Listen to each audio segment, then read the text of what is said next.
Hello everyone, welcome to Science Academy. Today I am here with the third part from the lecture of photosynthesis. Earlier we have discussed about what is photosynthesis, what are the organisms involved, the photosynthetic pigments, their types in details, action spectrum, absorption spectrum, photosynthetic unit, what is it, what are its features, how is light energy absorbed by the pigments, their mechanism, and the enhancement immersion effect, which is very important in exams. Okay, so if you want to take note about that, those typical concepts of photosynthesis, you can just view the previous lectures from this series and take it down, note it down. Okay, so what will we discuss today? Today we will discuss about the pigment systems in detail, photosynthesis 1 and 2, a little bit features about them, and then we will discuss about the concept of photosynthesis in green plants, which we will start today in a part and then we will proceed with it in further lectures. So let's start. Now, what is pigment system? What are its features? The proteins and the pigments are bound together in the form of protein pigment complexes, which is known as photosystem or the pigment system in simple terms. So photosystems are divided into two parts: the photochemical reaction center, where the reaction proceeds, and the second one is the antenna complex, where the light is harvested and further transferred to the photochemical reaction center for the reaction to occur. Now, what are the features of photochemical reaction center? It is a protein pigment complex, it's of two types. We know that the iron sulfur center, which is also known as type 1, and the second one is pheophytin quinone type reaction center, which is the type 2. I repeat, type 1 iron sulfur reaction center and type 2 pheophytin quinone type reaction center. And secondly, we have the antenna complex, which is known as the light harvesting complex. It is also divided into two sections: the inner part or the core and the outer part or the peripheral antenna. It comprises of a group of pigment proteins which absorb light energy and transfer it to the reaction center via the resonance energy process. As we have discussed earlier in previous slides, that process is particularly known as Forster energy transfer. So by that particular process of resonance, the light energy is further transferred to the reaction center for further processes. The size of antenna complex varies from organism to organism. Okay, and there is a general specific range for the chlorophyll number in higher plants, which is generally within 200 to 300 chlorophyll per reaction center. Now we have exceptions everywhere, same is here. Heliobacteria is the only photosynthetic organism which do not have any antenna complex. Please note it down. Now here I have illustrated the organization of pigment system in a thylakoid membrane. The pigment system, as you can see, are tightly packed in the thylakoid membrane with several hundred antenna chlorophylls and accessory pigment surrounding a photochemical reaction center. Absorption of the photon by any of the antenna chlorophyll leads to the excitation of the reaction center by exciton energy transfer. Okay, so these arrows represent the excitation and how the energy is transferred. I have forgotten here to mention about the about the electrons over these sections. You can just draw them while you draw this in the figure in your copy. You can mention there the electron. So that electron acts as an acceptor, and here it acts as a donor, and this particular reaction is carried on by this total organization of various pigments which are tightly compacted together. Photochemical reaction here converts the energy of the photon into a separation of charge, initiating the electron flow within the system. Let's move on. Now we will learn about the PS1, which is iron sulfur type reaction center, and then PS2, which is the pheophytin quinone reaction center. What are the features of PS1? Pigment protein complex which uses light energy to mediate electron transfer to ferredoxin from plastocyanin. I repeat, to ferredoxin from plastocyanin. Learn these small sections from the notes. This will help you in clearing your MCQs and also in your detailed but short study pattern.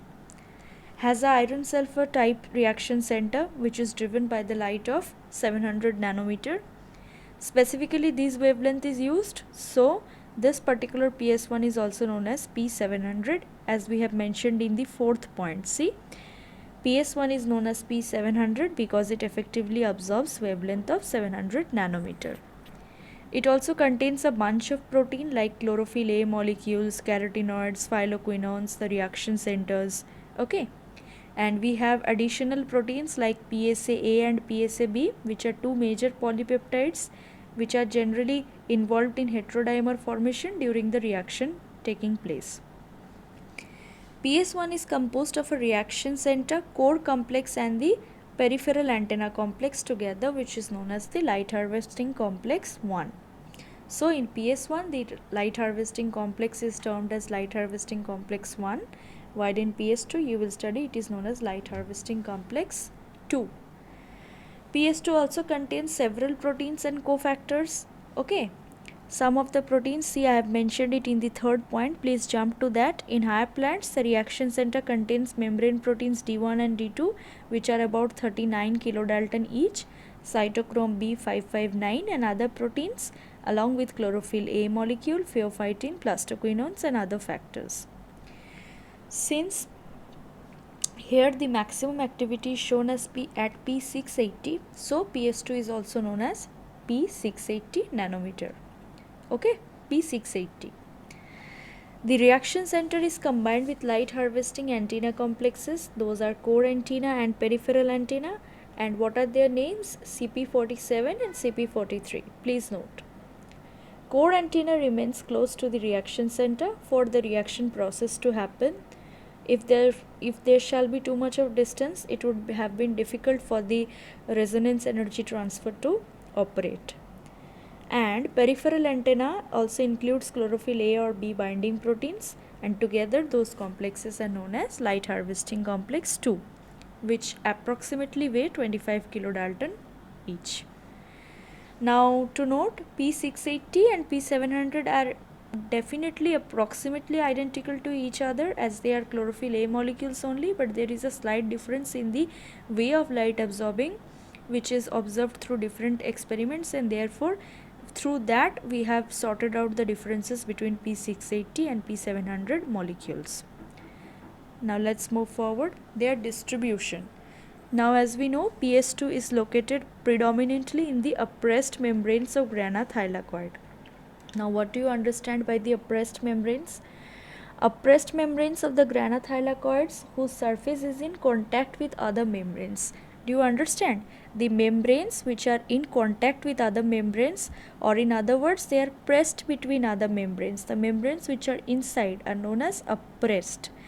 And the PS2 molecules, the PS2 system is totally situated mostly in the appressed membranes of the grana thylakoid, while the PS1 systems are located in the non-appressed regions, those regions which are not pressed. Okay, so you understood the difference. Now generally the ratio of PS2 to PS1 is 1.5:1, where PS2 is slightly higher than PS1 in the ratio range of 0.5. Now here it is 1.5 and here it is 1, but it can change under variety of light conditions and variety of temperature conditions as well. Like we have different vegetations, like in polar region we have different light concept, different temperature. In the tropical region we have different concept and temperature, so it varies according to that. Okay, so you can compare and contrast PS1 and PS2 with all the features as I have noted and study it well for your exams. Now I'll give you the gist a little bit about the introduction about photosynthesis in green plants, what are its two types and stuff like that. So we all know that photosynthesis in green plants is a basic two-stage process. One stage involves light reaction and the other stage involves the carbon fixation reaction. We won't call it as dark reaction, as because it's definitely not a dark reaction. Dark reaction is, the term dark reaction is actually misleading. It as a newcomer in biology, as an amateur, you will think that okay, it's dark reaction, that means it will occur in dark. No, it doesn't occur in dark, it's just light independent, it's not dependent on light. That's why some scientists have termed it as dark reaction, but for proper understanding we will term it as carbon fixation reaction. Now let's take its features in note. Light reaction takes place in the thylakoid of chloroplast. That's why they are also known as thylakoid reaction centers. While in carbon fixation, they occur in stroma of chloroplast. That's why they are known as stromal reactions. Requires direct energy of light to make NADPH and ATP. While in carbon fixation, the cycle proceeds with these byproducts from the light energy. These NADPH and ATP is used here to produce triose phosphate by reducing the carbon dioxide through the Kelvin cycle. I know it's a bit complex, but you will sort it out in the next slide. Okay. ATP formed here through photophosphorylation by use of ADP and inorganic phosphate in case of light reaction. And see, I am reading out this point which I already explained earlier, that the cycle proceeds with the byproducts of light reaction, that is with the aid of ATP and NADPH. They reduce carbon dioxide to form triose phosphate. So this is just the gist of light reaction and carbon fixation reaction. You can also note one more point. In light reaction you can write light dependent phase, while in carbon fixation reaction you can write light independent reaction. Okay. Now here I have illustrated just the basic process. So let's take a note on that.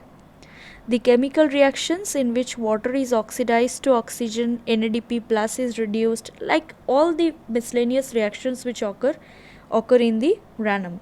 And the ATP is formed are known as thylakoid reactions, because almost all of the reactions up to NADP plus reduction takes place within the thylakoids.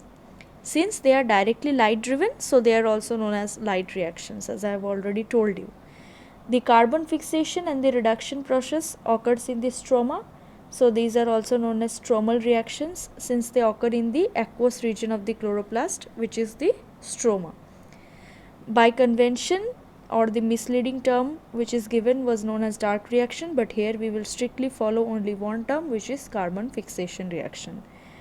So you can see that with the aid of light reactions, ATP and NADPH are formed further, which is used to reduce carbon dioxide through the Kelvin cycle and helps in the formation of triose phosphates like glyceraldehyde 3-phosphate, which is further converted into glucose, which is the basic end product of photosynthesis, formation of chemical molecules required by the plant to carry out their body needs or to feed their system. The basic process of photosynthesis, what does it say? The process of making food. So here it is established with the help of light energy and with the aid of carbon dioxide. Plants prepare food for themselves by a process which is known as photosynthesis. I hope you like this illustration. If you like it, please give a thumbs up to our channel and to this lecture definitely, and please note down all the points in the slides, and I hope to see you all again in our next lecture. Till then, thank you. Subscribe to our channel if you find the content useful, and please take a note that we come up with different topics. Our different lecturers come up with different topics from biotechnology, from chemistry, and various topics are also in process and upcoming sessions. So please stay tuned and subscribe to our channel for further notifications. Till then, thank you. Good day, goodbye, stay safe during these days.